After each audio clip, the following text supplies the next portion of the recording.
Hello, and welcome to another episode of the Measured Golf Podcast, where you, the listener, sit down, join Chuck and I as we discuss all things golf. And this week's a fun one. Chuck is joining us from sunny Florida, where he is down competing, playing in a member guest there for all of the money, as he always is, in full tournament go mode. And I am joining from our facility in Ann Arbor, Michigan, even though the past couple weeks I've been at the house. So, we're back to almost normal. Chuck lives on the road this time of year. He is fortunate enough to know a few people and be a member at a few places and gets out and plays a lot of golf. And that's why we love to have him, because we love talking about what we all can do to play better golf, especially when it means the most. So, Chuck, how's Florida? How's the weather? How is the tournament prep going? Man, I love being down, escaping the cold for a little bit. It's In not that cold where Florida. you live, by the way, just for the record. Com yes, comparatively agreed. It is not as cold as what you deal with. I don't know how you do it. This has been a good week of weather here. We are at Mountain Lake, member guest in Lake Wales, Florida. If you have not been here, it is a gym, total architectural gym. Seth Rayner. Um, if you know someone that's a member or you get down here, it is a must play in the state of Florida. I love coming here. There are very few Rainers that I have not enjoyed. I think he does a amazing job of A, picking good pieces of land to put golf courses on, but two, every hole feels like its own thought process. Like there's a commonality to the courses and the layouts, but every hole tends to be pretty interesting. You don't feel like you played the same hole three or four times. And I always think he does a really good job with the routing as well. It's You've nailed it. This is certainly one of those, and I love on the scorecard um, every hole has a name, which has been, like you said, it's thoughtful. It's not just uh, out of place. It's got its own character to it, and every hole is different. And he does a great job with sight lines and some fairway bunkering and how those come into play, and then um, pin locations and um, just That's one subtleties thing in I his think he green does really lanes. well, maybe better than most, is it's almost like he kind of plays the hole, if you will, and then thinks about where the best pen placements would be, and then kind of designs the greens from there to make sure that he has plenty of good hole locations. And they are not lacking for those on this golf course. And most Rainers, I would say, have some great, just those like typical kind of corner pin positions that are just But not unfair corners, like corners not that were unfair. designed to be corners. Yes, not unfair. Just like, hey, you cannot be, if you're, it's a back left pin, like you can't be long, you can't be left, like you cannot be there. Right. Um, and then but to get it close, you do have to assume some of that risk because there may be a ridge just to the right of it that you've got to navigate. Otherwise, you're kind of putting over and down it. Or I think he's probably my favorite architect. He's been my favorite thus far. Yeah. It's funny. I'm not for the things I do know about golf course architecture certainly isn't one of those things to where I would throw my hat in the ring and call myself an expert by any means. But I know what I like and I know what I find interesting. And one of Hmm. the great joys for me, probably one of the coolest experiences I've had on the golf course, and I've had him on the podcast, but Mike DeVries has Mm. become a friend of mine and just a great guy, really fun, kind of gives me Caddyshack vibes, man. I love Mike. He's just kind of he's one of those guys from that time. But a couple years ago, I was fortunate enough to get to go and play Kingsley Club up in northern Michigan with It's your Mike, who favorite. designed it. Yeah, it's one of my favorites. Yeah. It's Talk it up a little probably, bit. You love yeah, it. I would say it's easily my favorite in the state of Michigan. I Yeah. just love that place. And I got to play with Mike and a couple of my dear friends as well. And not only I broke my hand during that round, but but I finished it out, still shot 74 and still beat Mike from the DeVries tees. So I was super proud of that performance. which Um, again speaks to your level of skill. Open hand, still shoots in the 70. yeah, I literally, I mean, I have x-rays to prove I broke my third and fourth metacarpal on the third hole. Yeah, in the rough, but getting out there with Mike and getting to ask questions. And Mhm. it's funny because like you're out there and you ask this really, I feel like insightful kind of deep question about what were you thinking here and why did you do this? And Mike is just kind of this very simple, straightforward guy. And he's like, well, that's what the land said, like Mm. I really appreciate Mike's design work because it's a very minimalist approach. And one of the really cool things that he said to me, and I wonder a lot of times like what the goal is for these course designers, because like Mike would always say, you know, I design all the tees. Like I don't just throw out short tees because we need them for, the women's tees or the junior tees or Mm. whatever. But he is planning on these tees, and I think a lot of golf courses don't do that. But he's planning these tees, and for him, he wants every tee box, whether it be the short tee or the long tee, to be interesting from start to finish and playable from start to finish. And I think that that's really cool because in his head, it's very obvious speaking to him that the course being playable for all skill levels is really, really important. That doesn't mean they're easy, but they're playable. And I think that there's a Yeah. lot of those courses that you've probably been to and I've been to where honestly, if you go back to the back tees for most golfers, it's not a playable golf course. You're not going to be able to finish. Yeah, if you don't have the skill level to be back there. Yeah. Yeah, a lot of force carries, a lot of like really tight corridors, stuff like that to where it's no fun. But I've always really appreciated Mike's work. There's a Seth Rayner in Cincinnati, Ohio called Camargo. Super Mm. private, high-end club, but just an absolute gem. I mean, like I said, I've played a few Rayners. I haven't played one that I haven't enjoyed. I mean, I really enjoy his work. I really enjoy Dr. Alistair McKenzie's work. I like that stuff. I like the stuff that is fun to play and pretty to look at. And I think those guys do an amazing job with that. They blend it well. And Rayner learning from the original CB McDonald, who's got National Golf Links, which is a total. I mean, it's in my top three that I've ever played. Obviously, it's in the top five in the country, but it is the templates and the layout fantastic, and obviously Rayner learning under him.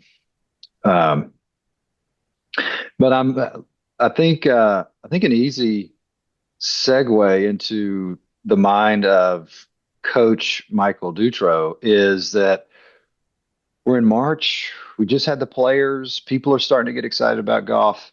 Uh, Clearly, Hello, I'm at a member friends. guest. Yes, hello, friends. We're about to hit that time of year. I'm clearly at a member guest. Tournaments are starting. Everybody's getting excited about golf. Yeah. I was talking to one of my best friends last night, who's now become a listener of the pod, and he was curious. He's like, "Hey, man, you think Michael would get into some tournament prep and what we can be doing leading into an event or the week of an event, 2 weeks before an event?" So, Michael, could you, and we can get granular as we go along, but walk us through. Let's start. We're 2 weeks out. We've got a qualifier. We've got a member guest. We've got the member. We've got a local city tournament. What do you want to see? Take us 2 weeks prior.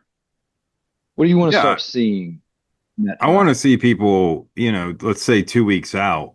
I think 2 weeks is kind of a good period of time. If we're talking about, the professional players I work with when we're coming up on a major like Augusta, Yeah. in a lot of these cases, you're working on this, a month, 6 weeks, 8 weeks prior to the event, like is when you kind of start ramping.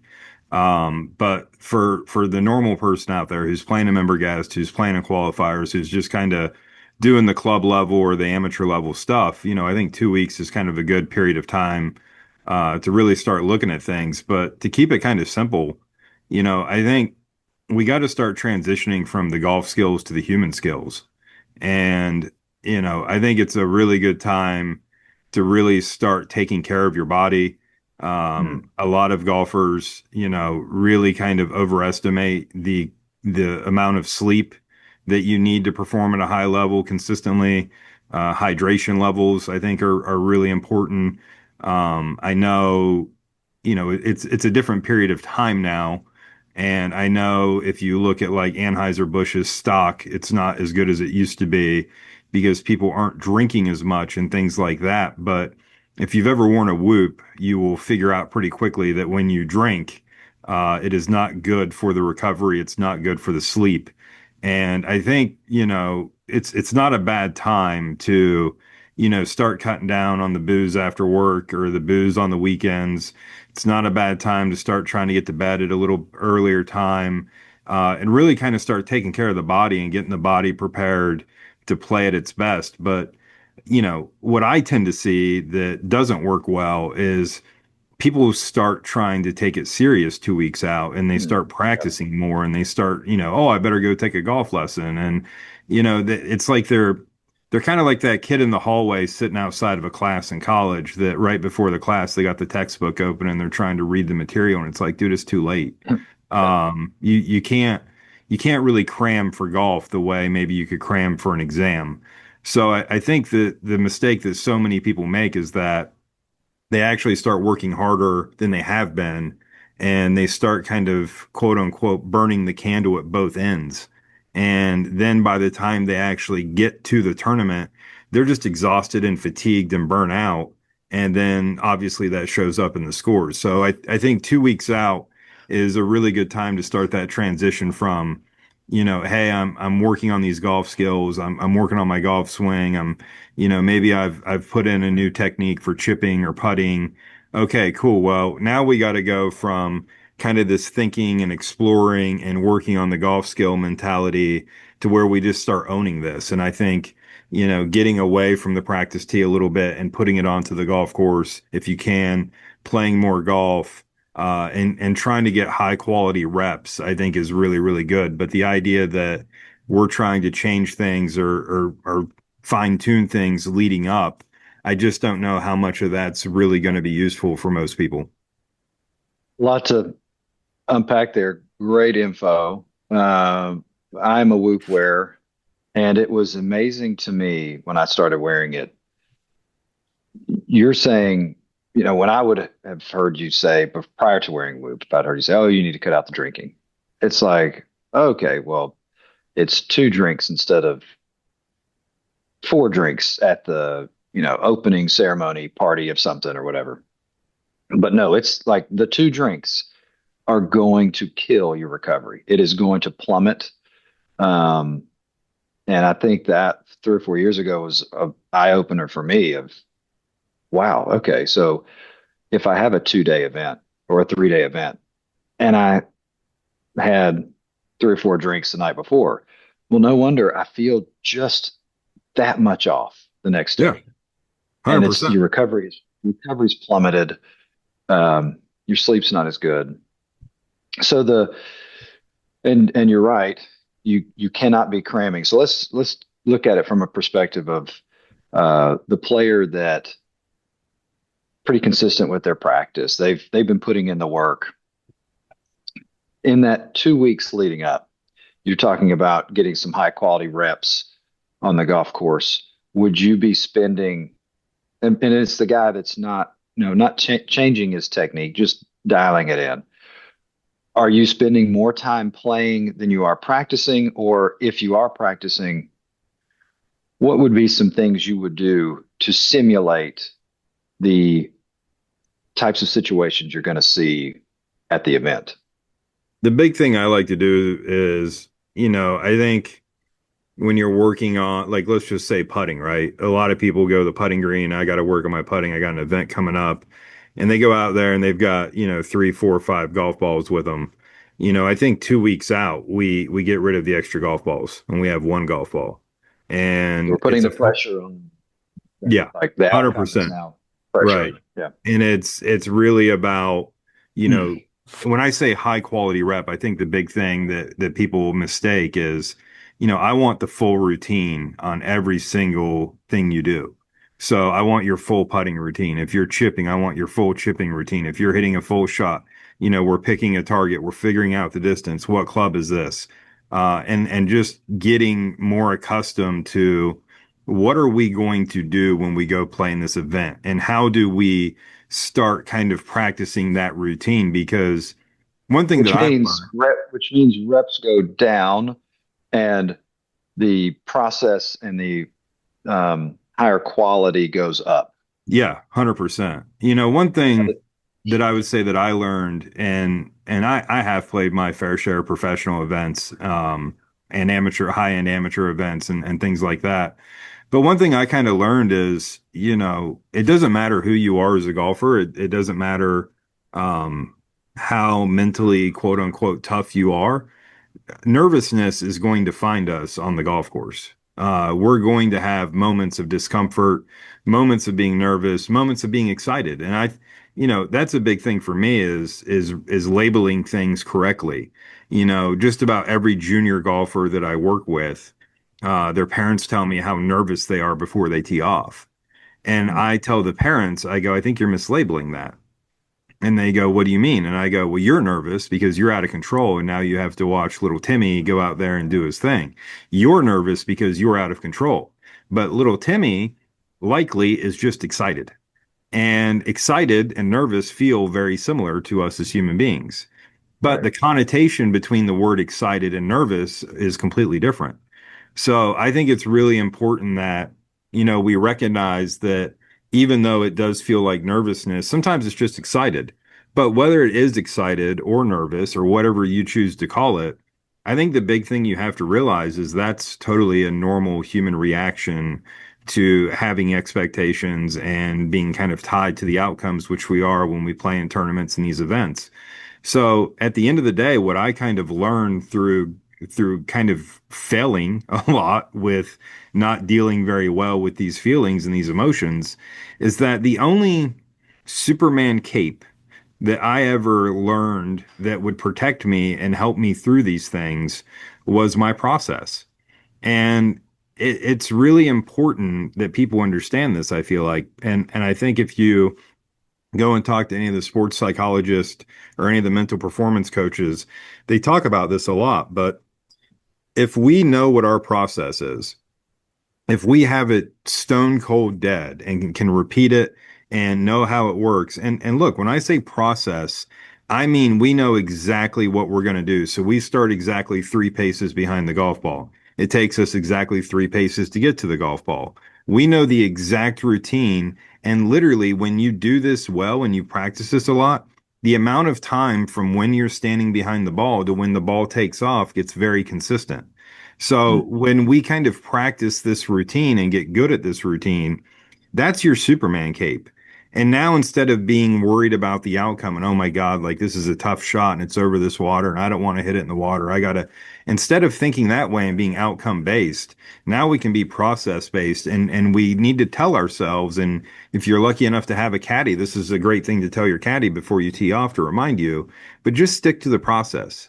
Do what you've trained, do what you know how to do, and just learn to accept the outcome. And they're probably going to be a lot better outcomes, assuming that we stick to that process. But so many people, A, don't have a process, and B, the minute that they feel a little bit of pressure, they start doing weird things that they never do.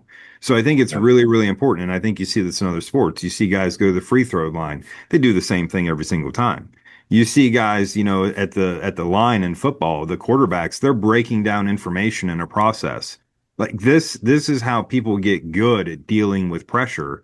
And that's where I think a lot of golfers could benefit more from doing these high quality reps and going through the full routine and practicing that process versus thinking they're just going to go out there and ball strike it to death, which is rarely the case in tournament play. Right. You're on the range. You grab your wedge, you're trying to hit it. You've lasered everything. You're trying to hit it 100 yards. You hit the first one, little thin. Instead of just raking the next ball back, it's okay. I'm back behind. What's my process?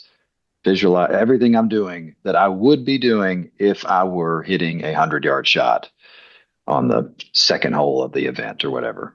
Do Yeah. everything the same. That's what you're saying. Get back into it.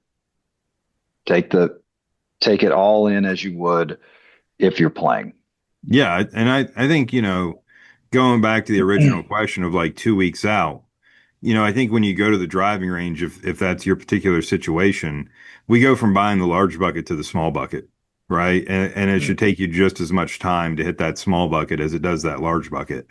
And just really like going through things, like clean the club in between shots. Like when you're playing in Mm, a tournament, you're going to have a clean golf club in your hand. So don't be, sitting there with a muddy golf club hitting balls and wondering why the ball is flying funny on you. Just really take your time and be very diligent and try to, and look, you're never going to be able to simulate exactly what you're going to experience on the golf course. Like you can't really simulate pressure all that well. But, you could even, if you really wanted to get crazy, I think, and I've seen players do this and I know it's a real thing, but try to get your heart rate a little elevated. Do some jumping jacks, do some push-ups, do some stuff, kind of get your heart rate a little bit elevated, and then try to go through your routine and get through that process. I think stuff like that is very, very useful because those things do happen on the golf course to where we're standing over, and I've been there myself. You're standing over a golf shot. You're not the least, physically, stressed. You haven't been doing anything crazy, but your heart's pounding out of your chest just hmm because, there's something that means something to you here. Yeah. And that doesn't, like you were saying, nervous and excited. Yeah, you're not necessarily nervous like I can't do this. It's just an excitement. But I think I've heard I can't remember who else I've heard talk about that. But doing the jumping jacks, getting everything nearly as simulated as you can, because it sure is. If you've played tournament golf where it matters, everyone understands it, and I think you could speak to your players, the professional players, they're all feeling those Yeah. same excitement levels and jitters, if we'll call it that, on the first tee. And it is a different when your heart is going, and you sometimes see those whoop numbers on the telecast. When that heart rate's going, that golf swing is different. It's Yeah. not. It's it's not the Your the timing and your same. rhythm is all really predicated on your heart rate, and the amount of literal pressure of the blood moving through the veins in the body, right? I mean, it's all tied together in a very real and tangible way. And I think it was maybe 2 years ago, maybe a year ago, but Homa won an event, and I can't remember which event it was. I think it was, didn't he win the one out in California? Is that the Procore, Something like that. the or the one in Napa? Yeah, something out in California. It was like a home event for him, Oh, and it are was you like a talking? big deal. Oh, was it? Did he win Riviera or Torrey? I feel like it was one of those. I wanted to say Tory, but I didn't feel like that was right. But it might have been Tory. I think you're right with Torrey. I think you're Okay. right. So, like, I remember they were interviewing him afterwards, and they were like, Max, you were so stoic out there, and you really kept it together. And, you hold that putt. I think he had to hold a putt on 18, like an 8 footer or something to win, something kind of like that. Mm. And they like kept kind of going, and I'm paraphrasing, of course, my memory's Yeah. not that good, but they basically kept coming at the fact that he was so stoic and just solid down the stretch. And he's like, I was pissing my pants. Like I was so nervous and so scared and he said he was literally shaking and couldn't feel his arms on that last putt. And that's where I think so many people get it wrong is you're watching these players on TV without any context. You're not there. You're not in the moment. You don't feel the energy of the crowd. You don't hear the groans and the applauses. Like it's a very sterile thing that we see on TV, which is why I think golf is a kind of a tough watch from time to time on TV. It's very sterile. But you're watching these players and they all look like they're just out playing golf on a Tuesday afternoon and have no worries. But like Max said in that interview, that is a conditioned response that he has worked on.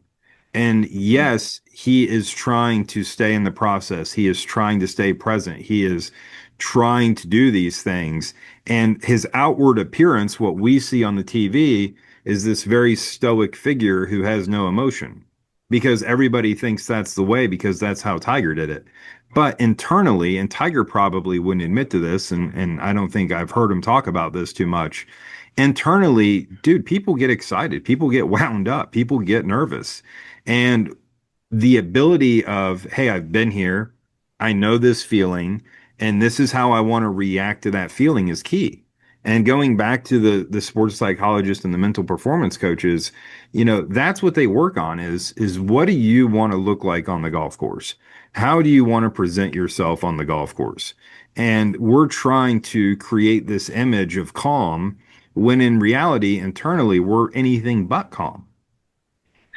I think Cameron Young talked about it with his what did he have? An 8-inch putt, a 10-inch putt on the last to win the tournament. I believe I heard him in the aftermath of the press that he was the most nervous he'd ever been in his entire life over an 8-inch putt, and he felt like he didn't do a good enough job of resetting to make it. That he felt like he could have missed that with how uh, the emotions and everything inside of him. So it's certainly there, and you're We just hearing saw it a on guy. Live with what's his name missing a 2.5 foot Oh, putt.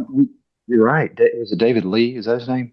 Something Lee, Keith Yeah, Lee did or he? Kevin Lee or something like that, I feel Yeah, like. Richard Lee, something. Yeah, maybe that Richard Lee. That I think it sounds right. Um, doing a really Brutal. good job. Just The brutal. comments. We need to do better Yeah, research on this we podcast. do. The comments are going to blow up on us. But he had, if I remember correctly, he had a relatively good look at birdie prior to the missed 2-footer. Um, and I think he was like, well, I'm trying to make it to end it. And he runs it, 2 feet by, and then it does look like he Did you see that putt? moves. Yeah. Dude, he hit that putt hard enough to go 10 feet. I mean, he absolutely smashed it. Yeah. Absolutely smashed it. Like, I mean, it's Yeah. people don't realize. Like, I think it's call me crazy, but I think it's easier in that moment standing over like a 15 footer than it is a shorty. Oh, absolutely. I really Yeah. do. Like when you I, have that expectation of I have to make this or I'm going to look like an idiot, it just ramps it up. And he hit that putt so I mean, he didn't have to because he was in the playoff, obviously. But if he would have had to make that, I mean, he had 4.5 feet coming back after he missed the 2.5 footer. That's yeah. how hard he hit that lip. Yeah. Um, I remember last summer I was in a 5-for-2 playoff to get into the state am, and on the last playoff hole, I had like a 2.5-footer, 3-footer that if I make, I'm in. And I had that Homa experience of I can't even feel anything, and I would have much rather wanted maybe an 8-footer that I'm not so concerned with, like, got to get the speed and I'm like jacked up. And it went in, but it was just a very much feeling of I would almost rather have that longer one than I would that one where I've really had to breathe and just get every bit of me calm so that I could make that stroke. And I did feel bad for that guy because that's a pretty terrible feeling Yeah. missing that one. It's brutal. I mean, but Um, it goes back to, you know, you've got to kind of going back to our original point and trying to get ready for these tournaments and stuff. It's the simple stuff, man. It always comes down to the simple stuff. And, the better you can be with your routine, the better you can be with your practice. Unfortunately for him, you know, I don't recognize his name as well as I do a lot of other golfers. No disrespect to him, just I don't recognize his name as much. So he's probably not been in that position too many times. And that's the thing, right? Is, that's where I think tournament golf is really, really good for people because it's going to expose where you're weak and where you're strong. And if you go out and you play in a tournament, maybe for the first time ever, you're gonna have like, and I see everybody do it. Like, there's so many people I work with that, one of the goals, because I always talk to people about what are your goals of taking golf lessons and stuff. And a lot of people I work with, and I'm super proud of them and I support them in this, but they're like, I'd like to go and try to play in a tournament. And whether that's like a golf week AM event or whatever, I think that's awesome. So these people that I work with and are going out and playing their first tournament, I get a text message from them the day or two before the tournament. They're like, "Oh, I've been practicing great and everything's feeling really good and I'm so excited. I think I'm going to go out and shoot this score." And it's like, man, you do What's realize, and there's some pretty hard research and science on this, but anytime we go from a practice to a performative state, if you really do an amazing job of controlling the controllables and really preparing well, like if you do it like an absolute A plus banger of a job, we're gonna expect to see like a 10% drop in performance. So, like, let's say that you average 30 putts a round, just using like in your practice rounds when you're playing golf with your buddies. Let's say you track total putts, which is kind of a meaningless number, but let's say that you average 30 putts. Okay, that means when you go play in a tournament, you can expect to see 33 putts. Well, that's three strokes wow? higher right there. Like, Yeah. we're going to see this 10% kind of drop just moving from a practice kind of less stress environment to a high stress performative environment. And there's pretty hard research on that. So you have to, once again, and I think I've kind of danced all around this without saying it, so maybe I should just be a little bit more on the nose with it. But, really the big difference between people who achieve and do well in tournaments and people who don't do so well in tournaments is we've got to go from being outcome based to being process based. And that's huge. You just really have to kind of be at the poker table and be okay pushing your chips in, and whatever's going to happen is going to happen. Mhm. Whether you have the lead, you don't have the lead heading into the turn and the river, like you've got to accept that statistically maybe you have the edge, but it's poker. Things happen, right? People catch lucky cards all the time. So Yeah. it's really about getting your money in at the right time and trusting your process and then let it be, let it ride because the outcome is the outcome. And we, as much as we would like to be, are not in control of that outcome. But that's difficult for a lot of people to kind of wrap their heads around. And the better job we do managing that process, generally, the better we're going to see that outcome.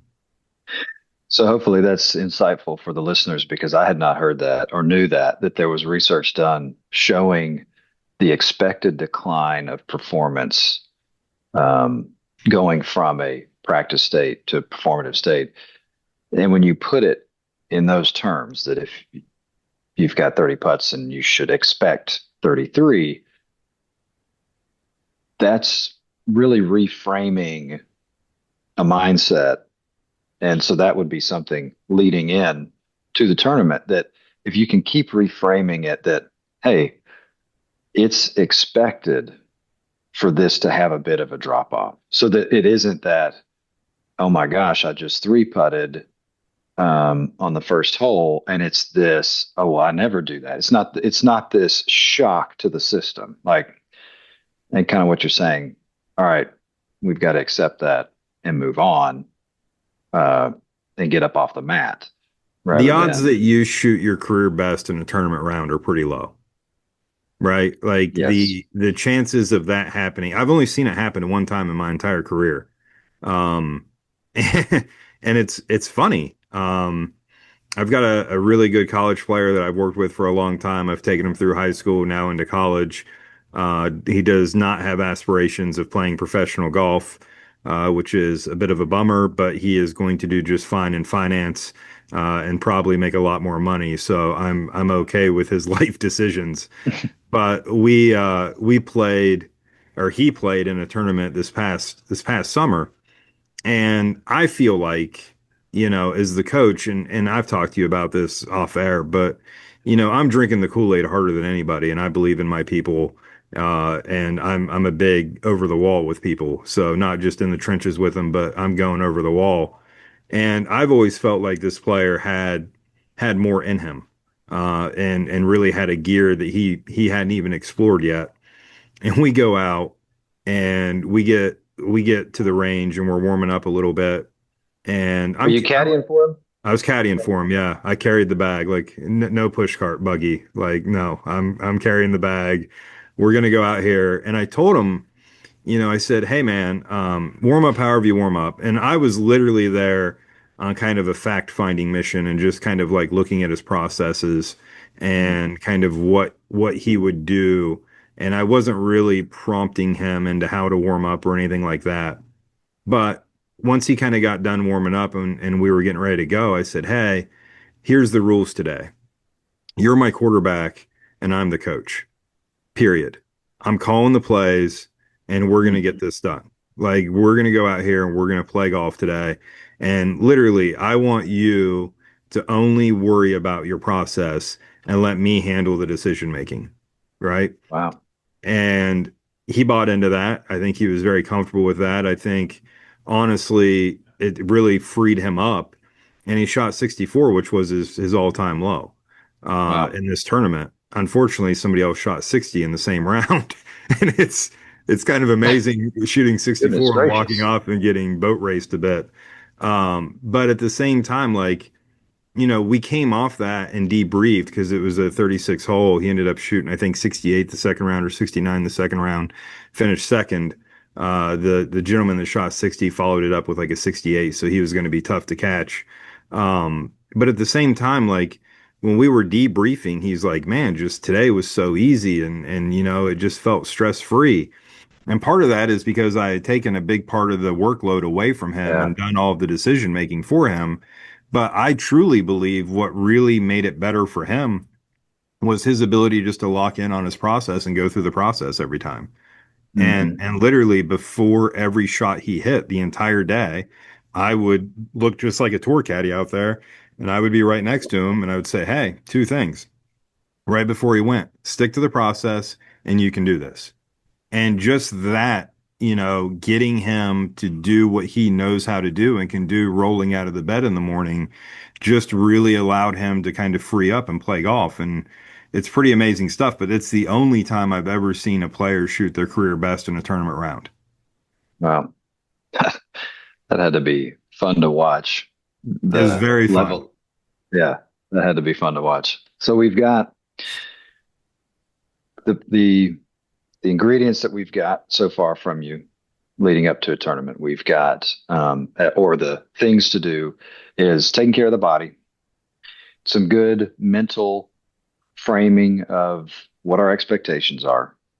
We've got more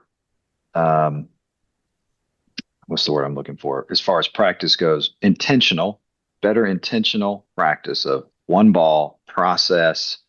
I imagine the same would be kind of working on your short game. You're over there with one ball, playing some up and down games with yourself, make it matter. Make Um, it hard. Make it ungodly yeah. hard. Give yourself terrible lies.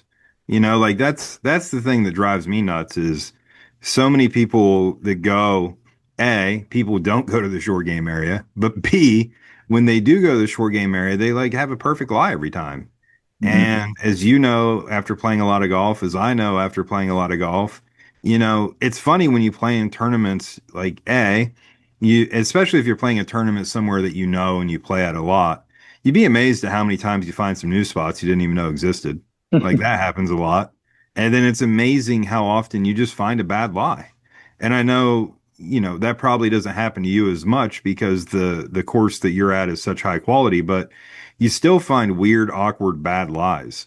And I always kind of liked Kepka's approach to this And I've heard it from a few people. I've talked to Pete Cowan about it quite a bit.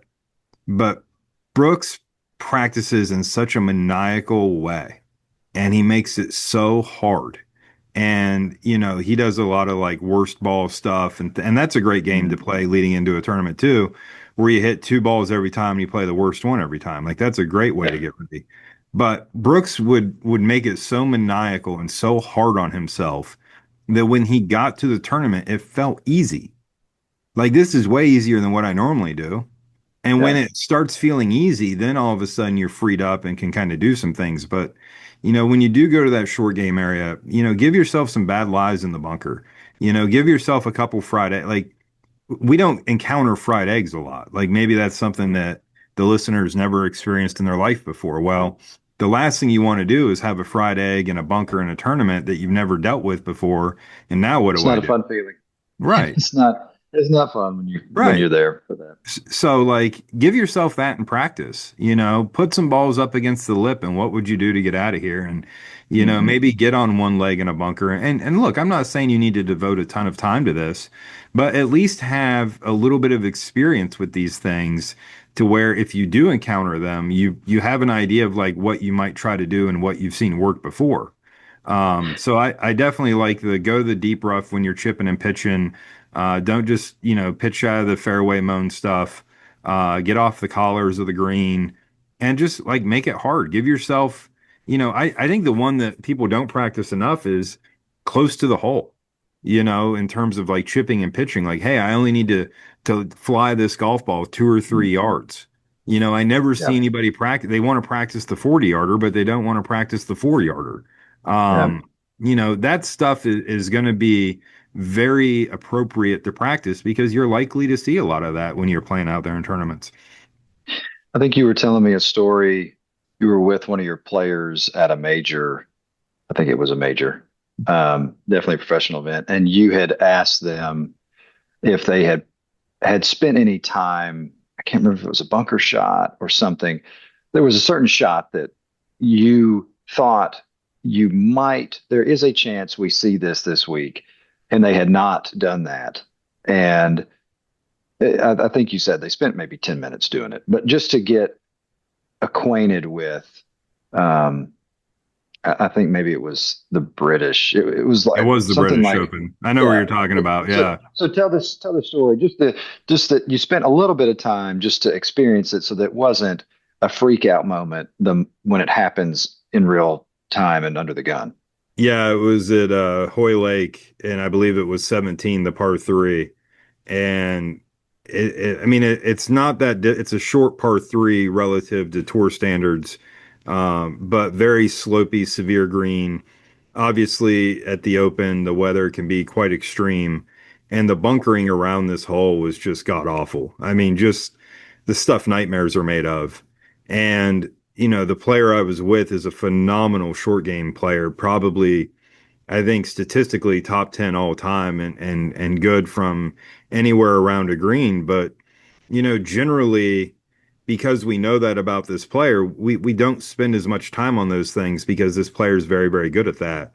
And I remember specifically, we were basically grabbing the stuff to walk off of that green. And I was like, hey, let's just go over here. Let's spend a little bit of time in these bunkers because they are extreme and visually they're very intimidating. And the thing I love about this particular player is the scarier and the meaner and the nastier it is, the more he likes to rise to the occasion. Mm. For sure. So he's a bulldog and he's not afraid of a fight. But at the same time, I thought it was important that we spend some time there. And sure as can be, he found that bunker during regulation, and he was able to kind of get up and down from there, which was heck. I mean, it was very impressive because it wasn't easy either. Kind of drew a bad lie in it, but it's just I think so many of us. If there was one thing that I could sell to my players in a more meaningful way is and it's not so bad on the tour level, but my college players, high school players, amateur players, they go out and they play a quote unquote practice round and they just play the course. and they're like playing it for a score for some weird reason. And it's like, hey, let's hit a couple balls off each tee just to kind of figure out like where we need to be.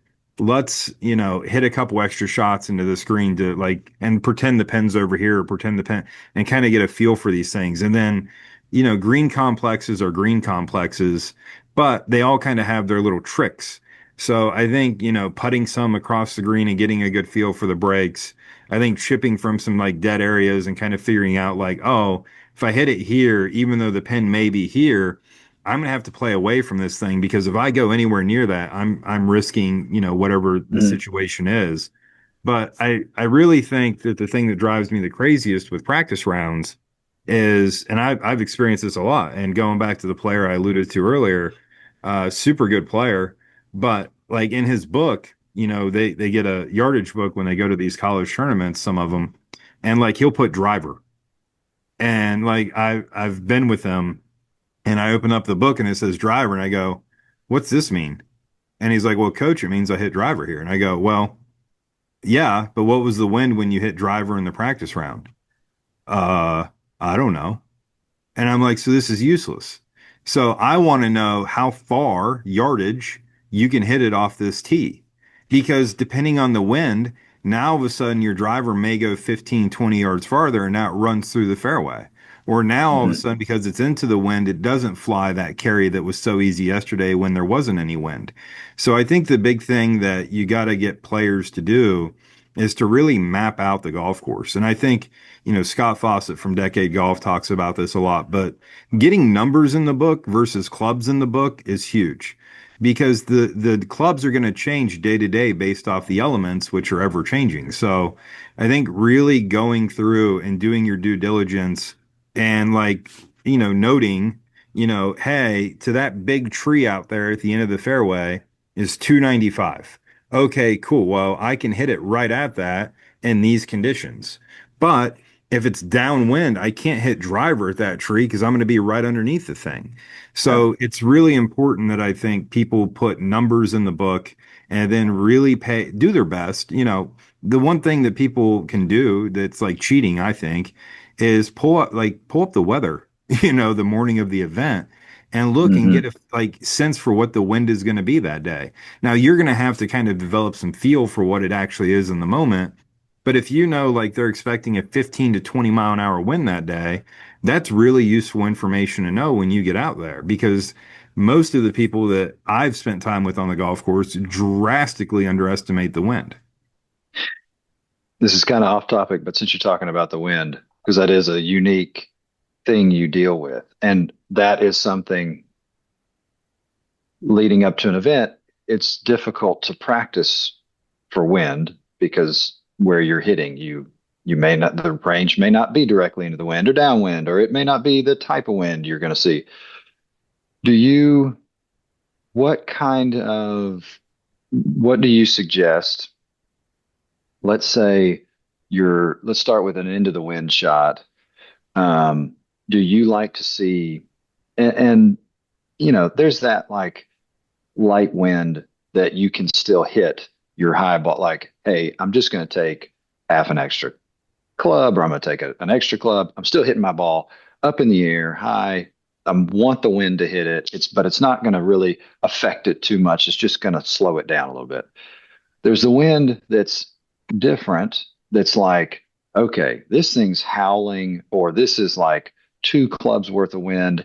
If this ball gets up in it, it's probably going to like stand it up, where you would need, let's say you had 140 and you would probably need like 165 yard shot, 170 maybe to get it there. Are you someone that would say, okay, yeah, you start getting that wind, you better have a shot for kind of back of the stance, lower ball flight, less spin, take more club, let it get less affected?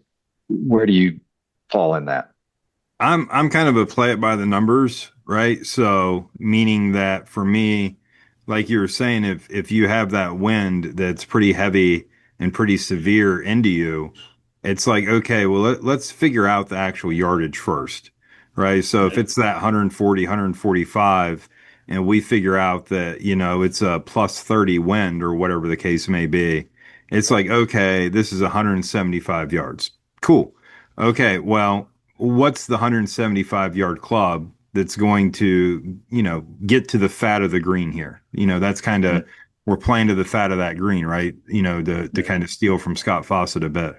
But okay, we know the club now, and we know kind of where we're aiming this. Cool. That's still directly into the wind. All right. So is it that club and just kind of hit it, like you were saying, depending on the wind and how heavy and severe it is? Or is it another club on top of that? And we're like three-quarter in this thing, which is naturally going to bring the launch and the spin down and kind of be more of a bullet shot. And for me, it's really about club selection more so than it is about trying to work the ball up and down. Don't get me wrong, if you're playing in the open like we were talking about earlier, you're going to need some of those shots to where like you keep it low because the wind is very heavy over there, or typically Mhm. tends to Mhm. be heavy. Mhm. But I think there's a lot of different ways of going about that. But I think where a lot of people get in trouble is they just start trying to hammer clubs and flight them down, and that's just generally a recipe that's not going to be great because if like let's say it's playing 175 and for the normal person that's like a 7 iron, 6 iron situation. It's like if you play that club and just move it back in your stance and try to trap it a little bit and lower the ball flight, because you're hitting it hard and likely hitting more down on it, you're probably going to create as much spin or more spin than you normally would on that shot. So if you don't Interesting. trap that Okay. thing just right, it's getting up in the wind and now it's coming up 20 yards short. So I think that it's really important that into the wind, I'm a big fan of, hey, let's we got the yardage. Let's take an extra stick and let's three-quarter this thing and try to keep it down that way because now because I'm not hitting it as hard, I'm not as severe with my attack angle, I'm naturally lowering the spin rate on that golf shot. And even if I do get it a little higher than I wanted, it's still got a chance to at least maybe get to the front edge of that green.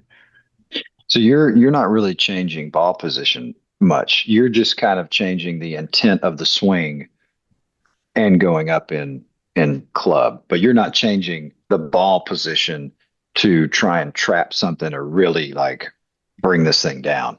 Yeah, I would prefer to have the right stick in the hands and be three-quarter in this thing for sure. Because I just think that that's an easier. I never want a golfer in general standing over a golf shot going, I have to hit this perfect to make this work. Right? Like Mm. I never want that to be the case. Like I feel like that's just a misclubbing in general. I want a So player then, feeling like, hey, I can give this a B plus and it's going to be fine. yeah. And then on the flip side, on the downwind, are you um because the what's I can't remember the ratio, but it's like every whatever miles into you, it affects distance, but every mile behind you, it does not carry it as far as it does Correct. knock it down the other direction. Yeah, I think the big thing that I do with the downwind stuff, nice segue by the way, but I think the thing that I do downwind with players is I do like to see the ball get a little more forward in the stance. Because, like you said, the problem with being downwind is it affects the launch angle of the ball. So the thing that I really like to see is getting the ball up a little bit when we're downwind, feeling like we're really trying to hoist that thing up in the air. And then we're kind of calculating how much yardage we're going to gain, but we're not losing descent angle and peak height because we got to get that ball, especially when it's downwind, you got to get that ball to land soft on the green. So I think that's why you see so many guys when they do find that downwind, they would almost rather hoist it way up in the air and leave it short than they would to kind of hit that shot that's kind of flat and hits the green and bounces over the back of it. So I definitely like a little more forward with the downwinds and trying to really create maximum height because we're going to gain a little push from the wind. And it's okay that we hit it a little higher than usual because it's going to carry out from that peak height a little bit farther than it normally would. Mhm. And like, I mean, the thing Um, that I think is interesting too is like, what's the elevation in Chattanooga? I think it's only like 600 feet or something, like in the valley. Yeah. I mean, I know we're 800 feet here in Michigan, but like where you're playing golf today is zero. Yeah. Right. So it's like, I think that's something that a lot of golfers, especially golfers who travel, go on golf trips, depending on where you're at in the country right now, a lot of us are going to Florida to play golf this time of year because it's one of the few warm places you can go to. But you Hmm. really got to kind of pay attention to that elevation because that is really going to affect your numbers as well. And along with the elevation, and this can go into kind of bringing us back to tournament prep, but knowing, am I playing in 90-degree heat? Am I playing in, is it 70? And is it 70 at midday? So that means it's maybe 58 if I'm teeing off at 8 in the morning. And I mean, would you be surprised if someone lost 8 yards of Not at all. distance I mean, from a 60-degree day to a 90-degree day, maybe more? One of the very competitive college teams that has recently won a national title. Um, I don't know that they won it last year, but I think they've won it in the past three for sure. But it was very interesting. I was talking to their golf coach, and one of the really smart kids that's not on the golf team, he's some crazy degree, engineering type. He came to the golf coach and he was working on, I think, his PhD dissertation or something like that. And they were figuring out, and he showed me this. It's one of the coolest things I've ever seen. But they had a chart that this guy was making for the golf team. And it was showing how because, in college, one of the days of your tournaments, you're playing 36 holes. You're out there all freaking day long. So he had developed a chart that started at, midnight and went to, 11:59 p.m. And it Mm. showed them the temperatures throughout the day, the barometric pressure throughout the day, it had all this factored into it, and then was like +3 to -8 or something like that in terms of how that was going to affect the yardage the golf ball carried. It was one of the more Yeah. impressive things. I think this guy is probably going to end up selling this to the tour guys at some point. But yeah, I mean, it's you're going to hit clubs different distances throughout the day, 100%. And you need to, um, I mean, I have to do it myself. You need to not let your ego get in the way of, hey, also, are you teeing off in the morning and your body's not moving as well? And being able to just accept, again, reframing of, okay, my body's not going to move as well. It's a little colder. This 8 iron that's a 165, 168 carry for me is probably now closer to 62 max. Like that's probably the max I'm going to hit it. Um, and not letting your ego be like, oh, well, I've got to carry it 160 for this pin. And yeah, it's probably a 7 at that point rather than the 8. Yeah. Or even just like a 3/4 7, right? Like, I mean, I just like building in a bit of, especially, you know, we've talked a lot about like professional players, but the people listening to this podcast are not generally not going to be professional players, and it's built in a margin, man. Like I said, you don't want to be standing over that ball going, man, I have to absolutely hit this thing perfect to get it where it needs to be. Like Mm-hmm. if we can get a little longer club, if we can subdue that ego to your point and kind of get a longer club in our hands and just kind of smooth it, the chances of you hitting a or having a positive outcome, it's way more stacked in your favor that way.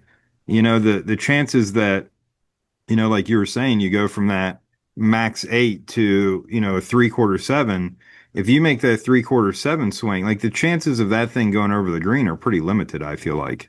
So Mm-hmm. I feel like the chances that we get it over the front edge of the green get higher. And I feel like the chances we hit it over the back of the green don't really increase as much as the odds increase of getting it onto the front edge of the green. And generally, and I can't recommend this enough, in tournament play, especially if you're somebody that doesn't have a ton of experience with this, the quicker you can get the ball into the green, the better. The better, the better, the better. Like get the ball on the green, get the putter in your hands. Like the chances you make a catastrophic mistake with the putter is way lower than the other clubs.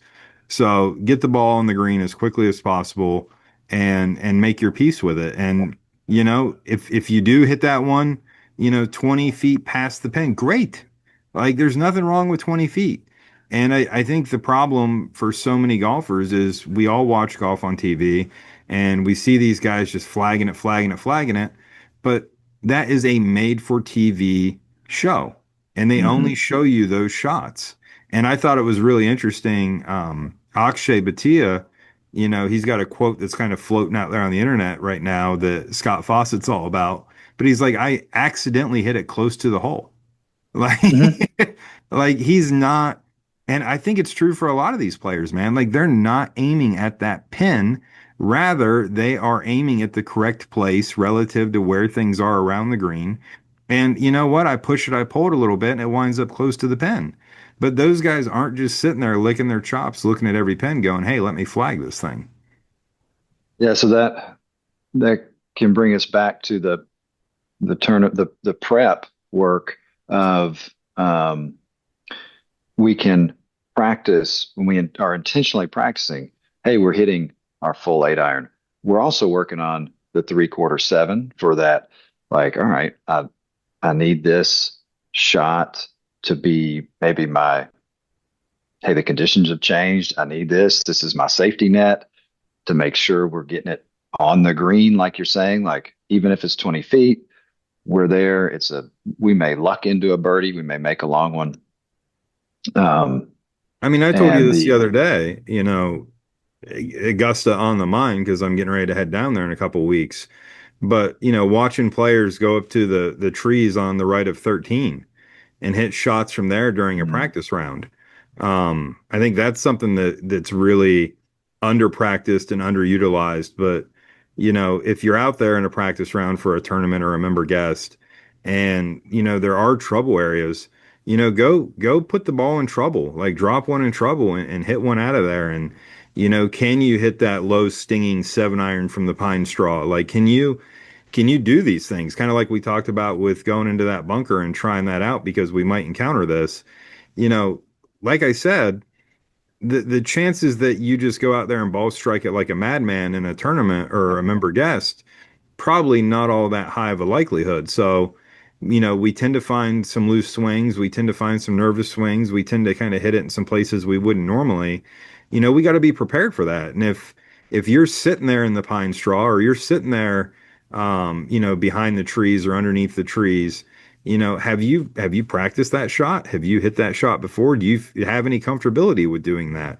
So I think spending a little bit of time with the things you don't do. I think that's important because prior to this 2 week window that we're talking about, it's really we're working on the full swing. We're kind of doing these things, but as we get closer and closer, we need to start making sure that all those boxes are checked, not just the, hey, what would I do from the middle of the fairway in perfect conditions? and to start to wind us down, um, yeah, you've taken that 2 week out approach. We're cleaning up the swing. We got some intentional practice. We're starting to put some things under a little bit more pressure. Um, then we get to maybe week of, we're kind of working on the miscellaneous. Like, hey, I need to be able to hit a little stinger here. I need to be able to make sure I'm comfortable with hitting maybe this slice or this big hook, in case I get in some trouble, bothers, you know, here's a place that maybe bothersome. I need to go kind of hit a couple from here to get comfortable. And then, um, is there anything else that week of, or how are you then telling your players, okay, because we need to be peaking during the event that week of, what are we doing? Any, how many are we getting out and playing? Hey, maybe it's just 9 holes you play, or it's here's your practice round, and that's the only 18 you're gonna play that week, or what do I you like nine think in that? holes at a max that week. Even if, I mean, and I know it's different for everybody, but I wasn't thrilled. So you're down there at Mountain Lake, and we had a little virtual lesson, and I think this is funny, so I'm going to say it. But I work with a few of the players at your club. I've been lucky enough and fortunate enough to visit and do a little bit of work down there. So there's a few of the guys down there with you at Mountain Lake that I've worked with before. And their group chat name is the Dutro Disciples, which I find Yep. quite hilarious. But the Dutro disciples were out on the range, and I didn't love the fact that you guys played 27 holes yesterday, and then we're like wanting to pack in a lesson at the end of that, right? Like we don't need to be burning ourselves out and really high repping it like that. But I think, the week before, the week of, 9 holes a day is plenty, especially if we're going through our practice routine, spending more time, close to the hole, like I said. If you're going out and you're practicing your putting and you're spending a bunch of time outside of 20 feet, you're wasting your time. One big thing that I really like is I like starting the practice routine with the short game. Um, I'm sorry, I like ending the practice routine with the putting, I should say, not necessarily the short game. But I think a big thing, and it takes a little bit of time, and I understand that, but make 103 footers before you're allowed to leave. Like you're gonna have to like Mm, this all of a sudden we have to make putts, right? Like that's yep. we're not playing gimmies, we're not playing, oh, Yep. that's good, pick it up. Make yourself hit it 103 footers before you leave. That seems really simple and childish, but I've had players that have texted me 11:30 p.m. on the putting green because they can't get 100. They get to like 70 Mm, and miss one and have to start over. got it. But hold yourself accountable to that. That simulates pressure. I think that's really important. But I think 9 holes a day is plenty if you're doing the practice routine. And the big thing I think the week of as well is like trying to get some extra sleep, trying to, really eat clean if you can. And it goes back to like human skills, right? Like try to be in a good frame of mind. If you can, there's a lot of good that comes from feeling like you're in a positive, good place. This is a good week, and this is funny, but this is a good week to buy your wife flowers. This is a good week to like do something nice for your neighbor. This is a good week Mm, to just do some of those things that make you feel like a better human being. Because having gratitude is something you hear a lot of the mental performance coaches talk about and sports hmm psychologists. But getting into a place to where you feel like, you should never do things because you feel like you're owed something. But going out on the golf course and feeling like you've been a good boy and you're owed a good round, like that's a good place to operate from, right? And you've been doing the right things.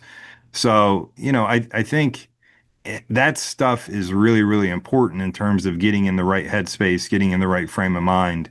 But you don't want to be like fighting with your wife the night or the day before you go out and play. Like Yeah. it's not putting anybody in a great headspace. So trying to kind of get things lined up, get things in order, and really just confirming to yourself through the week, like, hey, you start thinking about this on your drive to work, or you start thinking about this on your way to practice.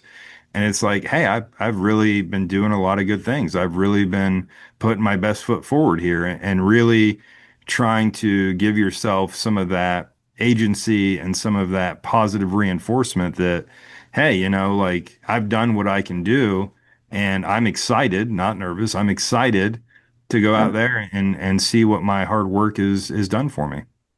The Speaking of gratitude, I I know for me, when I can put myself in that state, I've spent this last year or so really committed to spending intentional time.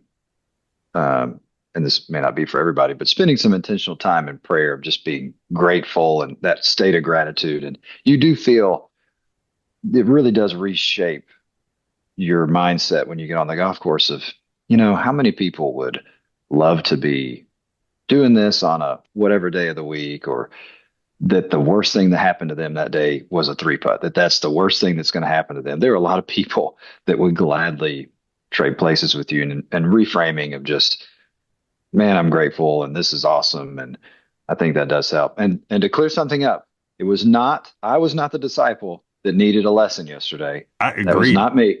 That Agreed. was not me.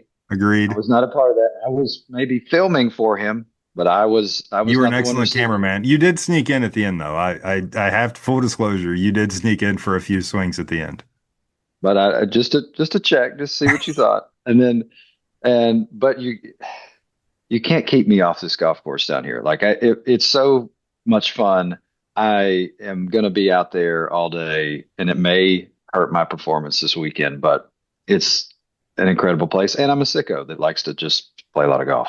Yeah. I mean, I honestly think member guests are some of the hardest events to perform well in. Oh, Generally you're it's traveling, impossible. you're Yes. not sleeping in your own bed, your routine is completely disrupted. Member guests tend to have a little more social activity involved with the Yes. drinking and the cigars and the late nights. I think member guests are some of the hardest events to kind of like lock in and really perform well. So, yeah, I mean, it's one of those things to where, are you going to be as diligent with that as you would maybe your club championship? Probably not. But at the same time, I think there's still a lot of things that you can take away from the conversation we've had today that you can kind of try to employ to the best of your ability. I mean, if you're going to Yes. drink, like you're going to drink, and I can't stop you from doing that. But, if you're going to drink, then hydration becomes way more critical and way more important. So, what I always tell people, and I have a ton of guys that, playing a ton of member guests, and it's like, look, man, for every drink, you got to pound a bottle of water. Like, I know you're going to drink, but like, get some water involved with that too, right? And, they make a ton of products now, hydration products that you can kind of add to Hmm. the water you're drinking and things like that. But if you're going to drink, which I get is socially part of this experience, you've really got to step up the hydration game. You can't be, waking up and grabbing a Diet Coke and thinking that you're going to be okay. Yeah. Yeah. And drinking, if if you get it in earlier in the day, it is going to affect your recovery less. I mean, it's not optimal, but it is going to affect you less than if you're doing it right before you're going to bed. Yeah. And I mean, in general, one thing that I look, we're a society that thrives off of caffeine and energy drinks and things like that. But trying to cut some of that too. I didn't really bring that up, but trying to look, if you're gonna have a couple coffees in the morning, that's fine. But you don't want to be like slamming a 5 hour energy or a Red Bull or something like that when you're walking to the first tee. Like that's Mm, generally not going to put us in the most performative state that yeah. we can be in. So I would, nicotine, there's starting to be some research about that maybe doesn't help us the most on the golf course, even though we feel it does. A lot of people don't know this, but nicotine actually increases your heart rate. So if you're nervous out there and reaching for the nicotine like that, that might not be the best way to go. So, Not the one. yeah. So, I mean, there's just a lot of human elements to this, right? That I think far outweigh the golf because, like I said, from a golfing or golf skill perspective, the chances that you find something the week or 2 weeks before, or the chances that you overhaul a Yeah. technique or a swing, like it's pretty limited. And you're So you not going to be kind of able to have put to that dance under with the the one you gun. brought. Yeah, exactly. You're not putting whatever tweaks you've made. I mean, maybe you move the needles fractionally, but to put that under the gun and under pressure is going to be nearly impossible. Yeah. But I think this was great. I learned a lot, things that I can certainly implement in getting ready for different events and tournaments. And we're there. We are, like you said, Augusta right around the corner. The Right around the Players is corner. happening. The NCAA tournament is happening this weekend. So the big major sports are ending, and we are full on golf coming at us. Yeah, I mean it's hopefully going to be an early spring here in Michigan. I know we're catching more of these 70-degree days. I mean, I'm going to be in New York City presenting at the Five Iron Coach Summit this coming Monday, and I think it's going to be like 70 degrees in New York City. So the That's weather's incredible. starting to turn. People are excited to get on the golf course. Like you said, Augusta's right around the corner. I'm excited to be down there, check out the azaleas, and yeah, man, I think it's going to be a good golf season, and I'm excited for you. I know you've worked your tail off, and I don't know very many people that are as committed as you are to your golf game. So I guess I'll sign off on you playing a lot of golf because you're ready for this and chomping at the bit. It's only because, as I tell people, I have no other hobbies, and I'm an interesting person when it comes to that. Welcome to the spectrum, brother. I think Yeah, we're very like-minded that way. This is I'm. what we choose to do with our lives, and I'm very, thankful and grateful to have the opportunity to do this because if I didn't do this, God only knows what I would do. I'm right there with you on the golf spectrum. I'm on it. I'm on it. But I love this journey we've been on, and especially the conversations we've had, and not just on the podcast, but this is great getting to bring this to everybody, and I hope people are enjoying it. Yeah, for sure. And I think, to kind of wrap this up, if you're listening to this and you're a parent of a junior golfer, one thing that I think that we haven't talked about, but having realistic expectations, before you tee it off in any kind of competitive environment's big. And it doesn't need to be outcome based. And I want to say that again. It does not need to be outcome based. You should not be sitting in the car with your junior telling them that the target score is X. The expected outcome should be that we walk off 18, we shake everybody's hand, and we have a smile on our face, and we're good with what we've done, and we realize that there's a process to this and it takes time. But I really think it's important to, and yes, for the junior golfers especially, but for the adults too, get away from the outcome. And I have players mad at me all the time because they'll come off the golf course and want to tell me what they shot, and I won't ask. And instead, I ask, like, what percentage of the time did you run your process? Like, that's what's most important to me because I know if that number is high. And by the way, like, people always try to tell me round numbers. Like, you can track this, right? Like, every shot you hit, at the end of that shot, did I do my process? Yes or no? Was I Yeah. fully committed to that process? Yes or you can score this out. And if we can get that number, and nobody's perfect, nobody's 100%. Like I don't even see tour players talk about it all the time. I wasn't fully committed to that shot. But if we can get that number into the high 80s, we're probably going to have some pretty decent outcomes. So, kind of understanding what you hope to get out of this before you start is a great way to kind of keep from getting into that super depressive state because we didn't shoot the score we thought we should have shot. Right. So, that was fun. Good Good time. episode. What do you got? That's it. That's all I That's, got. that's all you got? You're probably ready. This is I can see a twitch coming on Chuck because he knows there's a golf course right outside his window that's sunny right now. we yep, it's sunny. Going to start doing a little mobility work here in a second. We've got a little practice round coming up, and You're old enough. You've uh, seen A Christmas Story, right? yes. Yeah. When he's talking about his dad and the turkey and how he had a certain gleam in his eye. You remember that part? Oh yeah, That's you right now, my friend. it is. I love being here, and anytime you get to get on a golf trip, especially when your buddies are around. That I Yeah. mean, we're lucky to have The lucky to disciples, have they're them. all there. Yeah, lucky to have some guys here, and no, been so much fun. Awesome. Well, I think that's going to wrap us up for this episode of the Measured Golf Podcast.